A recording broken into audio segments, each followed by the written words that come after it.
One of the questions we get a lot is, how would this hold up in the event of a nuclear explosion and the resulting electromagnetic pulse that takes out electronics within a range from the blast? So one of the first things we'll say, this is not something we've done a lot of testing on because it's really hard to do atomic weapons testing in the post-1950s world.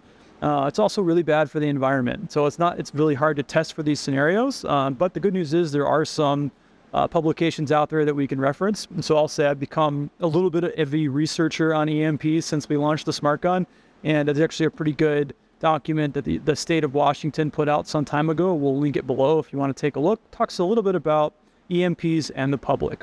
And so as you dig into that, one of the things that it will tell you is if the nuclear explosion is in the kiloton range, which I'm not going to go through all the list of countries and their atomic arsenals and yields of each. I'll let you do a little bit of that research on your own. But if the weapon's in the kiloton range, it's a little bit of a bad news scenario for you. If you were basically the range of the EMP blast does not exceed the explosive range of the bomb. So while EMPs are terrible for electronic devices, basically will fry them to the point where they can't work anymore. You probably also got fried in the blast of the bomb as well. So a little bit of a bad news scenario for you.